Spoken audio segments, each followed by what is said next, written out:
Hey guys, what's up? It's Mr. Archive and welcome back to another episode of Inside the Archive. So this is my monthly series where I showcase key comic books that I've picked up from my personal collection. Now I actually missed June's video, so today we're combining June and July into one big pickup video, and there's some really exciting books to share. Alright guys, so first up we've got Strange Tales 169. So this is the origin and the first appearance of Brother Voodoo Jericho Drum. So this was published in 1973, making it a Bronze Age key book. And this is actually the launch of the Strange Tales title. So Strange Tales actually took a 5-year hiatus in 1968. The last issue was written and it took a 5-year break and then came back with this issue in 1973. All right, so I have it here in a 9.4 white pages graded by CGC.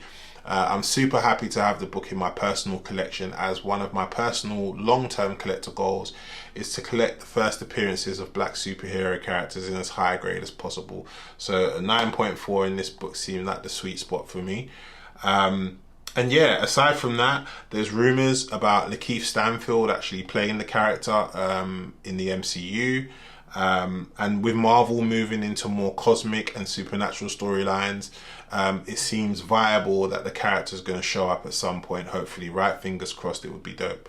Anyways, I paid $750 for the book, which I think was just around about fair market value at the time, if not a little bit lower than that. But let's have a look at Go Collect and see what the fair market value is of the book at the moment and what some of the other fair market value prices are at other grade points. Alright guys, so here we have it, Strange Tales 169, origin, first appearance of Brother Voodoo Jericho Drum. So I have it in a 9.4, I paid $750 at the time. So the fair market value on Go Collect, we have it here as $775. There's 129 of the issue listed on the census, and there's been 61 sales over time. So as we can see, $787 was the last recorded Go Collect sale back in May, and it was via eBay auction. And then what's interesting is looking towards the end of last year, the book was trending really well. I remember it being on the Hot 10 on the Key Collector app a couple of times. And we can see here that there was sales for $1,200, $1,300 and $1,000 towards the latter half of the year. All right, so yeah, really interesting. There's still a lot of spec attached to the book, and I think that's the reason why it was trending so well towards the end of the year, and it's kind of taken a slight little dip. So I saw the opportunity in the dip, and that's where I just picked up the book. So hopefully you know, there'll be some more traction and the book will pick up a little bit more into the future. If we look at some of the other grade points, so like 9.6 here, there's 92 on the census, and it's a fair market value on Go Collect of $1,250, and then a 9.8, 6 only on the census, guys. That is incredible. Only 6 exist on the CGC census, and it has a fair market value of $7,000. Let's see when the last 9.8 sold. So the last 9.8 of this book sold in July for $6,750. That is incredible, guys. So yeah, there you go. Not that many of those around. And even looking at some other grade points, you know, if sort of the 9.4 range and the 9.2 range might be a little bit high for you to reach just now, you know, the 8.5 and 9.0 range still looks to be a good place to kind of jump into, because there's still a lot of spec attached to the book. So hopefully there'll be a lot of growth in other grade points as well over time. Alright guys, so next up we have New Mutants 98. So this is the first appearance of Deadpool, the Merc with the Mouth. So this was published in 1991, so this makes it a Copper Age book. What's interesting about this one is that it is a newsstand, all right? So if you guys follow me on Whatnot on Instagram, you know how much I love newsstands, all right? Newsstands are my thing. I love collecting them. They're just super hard to find in higher grade, and when you do, a lot of the time they come at a premium, all right? So I've had this book a couple of times in a direct edition in 9.8. So this time I took a shot. I grabbed the CBCS copy in a 9.6, thinking that it was a good CPR candidate, so crack, press and resubmit. But having taken a closer look at it now, there are a couple of spots where there are some color breaking spine ticks on it, and there are more than one. So it may or may not make it. So let me know, guys. You know, do you think I should just crack it and send it into CGC and hope for a 9.8? I don't know, guys. But yeah, I'm thinking about it. We'll see. So yeah, typically the back of the cover is darker as well. So, you know, when there are spine ticks on the back that are color breaking, they're very easy to spot and see. But yeah, so I think I picked this book up for around $400 to $500. So yeah, so let's take a closer look at Go Collect and see what the fair market value is for this book at the moment.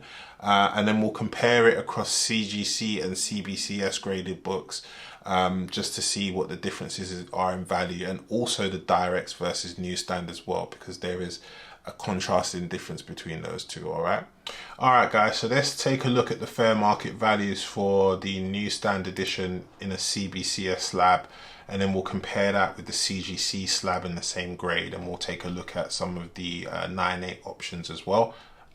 So CBCS wise, based on what I paid, I think I paid between $450 to $500 for my 9/6 newsstand in a CBCS slab.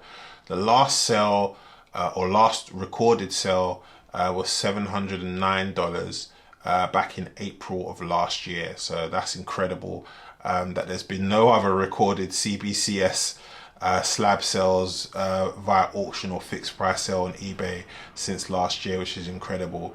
There was a sale that followed this 709 sale, but as you can see, because it was a best offer that was accepted on the book, Go Collect couldn't verify the actual final sale amount. So they've noted that there was a sale, but they weren't able to verify how much the book sold for exactly.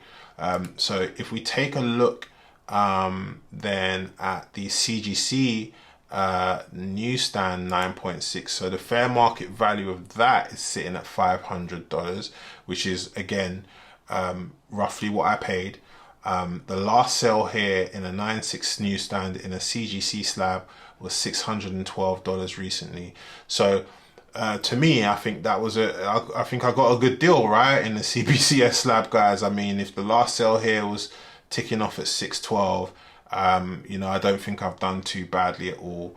But as you can see across the rest of the year, I mean, it's kind of been up and down between the $400 to $600 range, right, throughout the course of the year so far. So yeah, I mean, the 90-day high here was 660, and the 30-day high was 612. So it's kind of floating in that range within this 30 and 90-day average. But there was a year high sell of 1600 in a 9.6 newsstand, which is incredible as well. So like I say, I think this book is just kind of in a consistent little bubble right now, which is pretty cool anyway. And like I said, Deadpool is just an evergreen character, right?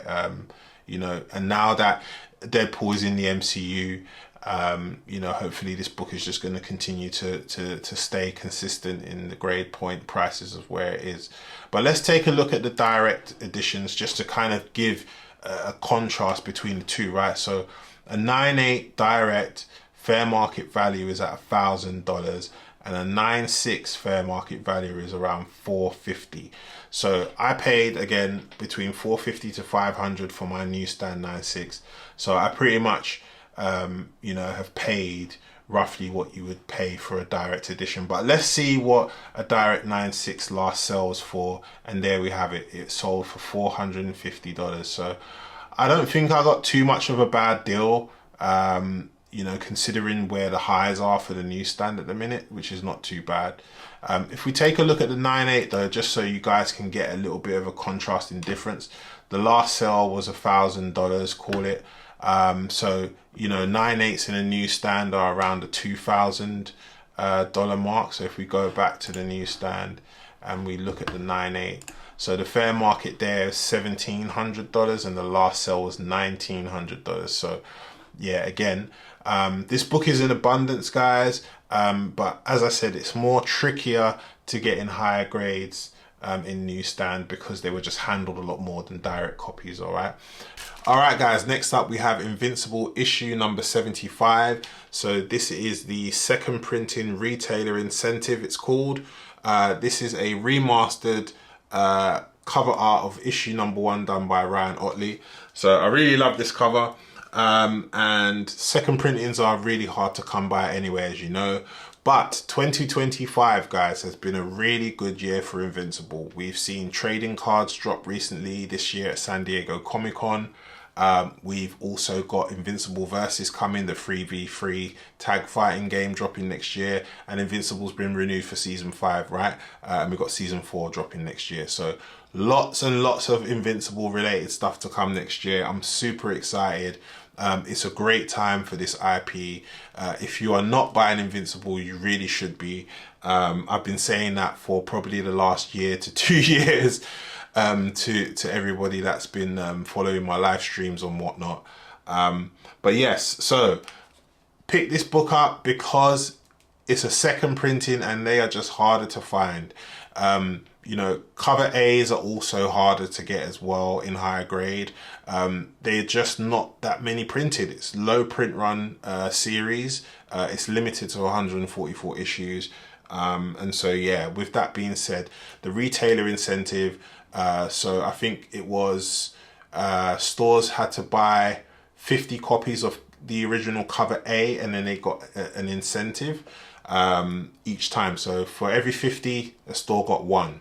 So I don't know how many of these are out there, but if any of you guys know how many of these exist in terms of how many have been printed, do drop it in the comments and let everybody know. I just know that it is super low print run and super hard to find. This is also a key issue as well, so spoiler alert, this is the death of Thaddeus, who's killed by Thrag, who we've yet to meet in the TV series. And I think this is also the first appearance of Thula, who's a Viltrumite scout. So this issue also makes up part of a story arc called the Viltrumite War.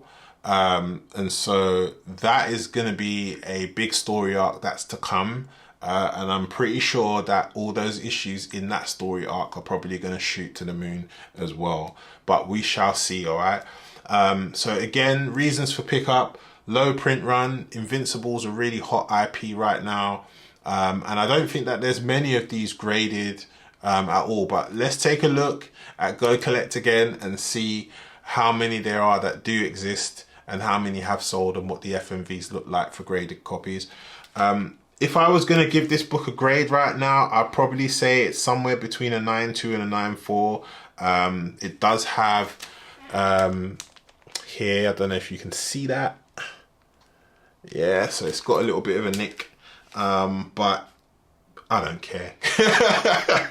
It's one of those ones where I really don't care, guys. But let's take a look at Go Collect and see what the values fair market wise are looking like for this book. All right guys, so here it is, Invincible 75, the retailer incentive. So as you can see, there's a total of 117 of these graded, guys, and there are only 25 that exist on the census in a 9.8. Fair market value in a 9.8, $1,200, guys. That is incredible. Let's see what the last sale was, and it was literally $1,200. Prior to that, in March, it was $1,500. So yeah, 9.6s. Let's have a look at that. 9.6s. We've got a 9.6 last sale for $434, guys. And look, you can just see the trajectory is just up across grades. All right, guys. Next up, sticking with Invincible, we have issue number 50. So this is cover A. This one is extra special though because it is signed by Robert Kirkman and Corey Walker. So I've been hunting a Corey Walker signature for an age, guys. So I finally got one. His signature is just difficult to get because he doesn't really attend conventions or do private signings. So if you do find one of his signatures on a book, I would highly recommend grabbing it, purely because he's obviously the artist that started off Invincible with Robert Kirkman before Ryan Ottley took over, and he still has some involvement in Invincible in general as a whole, right? So yeah, man, I'm super pumped to have gotten this, because the last signature I need to get on it is Ryan Ottley, and that will complete the triple threat of creators for me on a book.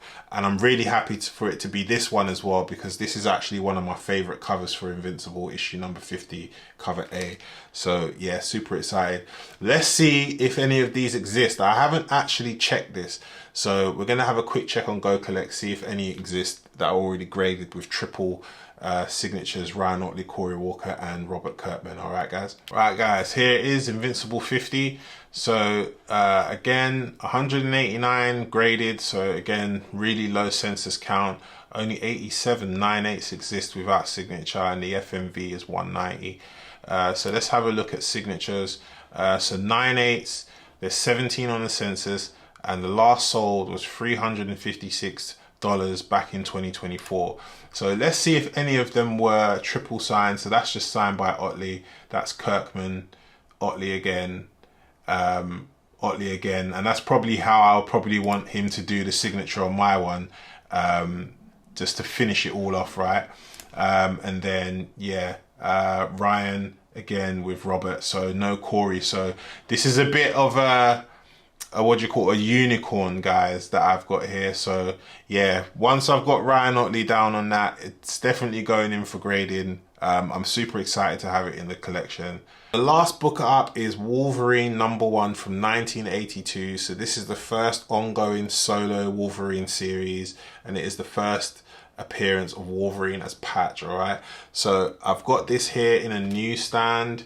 And what I like about this book is it has this amazing pin-up by John Byrne on the back there, which you can see. But yeah, again, I've owned this copy before. Well, not this particular copy, but I've owned this issue before in a direct edition in an 8.5. This book is notoriously difficult in high grade because of the fact that it's all black here, and obviously on the back, on the pin-up as well. So it's prone to like rubbing, you know, color breaks and things like that. Always difficult books in black in higher grade anyway. I think this one might be a strong candidate for grading. I think it might be a borderline 9.8, 9.6, 9.8 candidate. So I've been hunting one of these for a little while, and it'll just be great to have it in the collection. Obviously, reasons for picking it up: it's a newsstand, so you know me, guys, I love my newsstands. But aside from that as well, Wolverine is just an evergreen character, right? And will remain forever in our hearts, right? So I think it's a good pickup. It's a solid pickup. Let's see what the difference is between this book in a newsstand in a 9.8 and also a direct, just to kind of give you guys an idea of what it is slabbed up. All right, so here we have it, Wolverine #1 in a direct edition. First Wolverine as Patch, first Wolverine ongoing comic series. So in a 9.8, this book is around $230 fair market value. There's just over 3,800 copies on the census in a 9.8, guys. That is incredible. Let's take a little look at what the last sale was. So the last 3 sales have been auctions, actually, 2 on eBay, 1 on Heritage, and the last sale there was for $239. Which is pretty cool. But if we have a look at the 9.8 now, the 9.8 newsstand goes for $1,100 fair market value, guys, which is a big difference in comparison to the direct 9.8 and the newsstand 9.8. So there we have it. The last sale was back in June, and that was for just over $1,000. And it's consistently been hitting that number or range for pretty much most of this year. I mean, earlier, or the latter half of last year, I mean, there was a sale for $1,400, guys. Look at that with the custom label. Amazing. So I'm hoping I'm gonna maybe get a 9.8 in this. That'll be pretty incredible, to be honest, to add to the personal collection. But let me know what you guys think about that. Should I get the custom label, or should I just leave it without? let me know, and yeah, wish me good luck with the 9.8 guys. So that brings us to the end of the video for this month's Inside the Archive, which has showcased my pickups for the months of June and July together. Some real personal grails in there and keys, and some definitely long-term plays with those Invincible books. So let me know in the comments below, guys, if you intend on picking up any of these books for your own personal collection. Now, if you like the look of the Go Collect tool that I've been using throughout this video to look at the fair market values, the last sales of books, and perhaps to even manage your own personal collection, if you subscribe to Go Collect today and use code Mr. Archive, you'll save $9 off of your first month subscription, alright? And it will definitely help to support the channel in the process. With that being said, guys, if you like this video, make sure to like, comment and subscribe, and I will see you on the next Inside the Archive.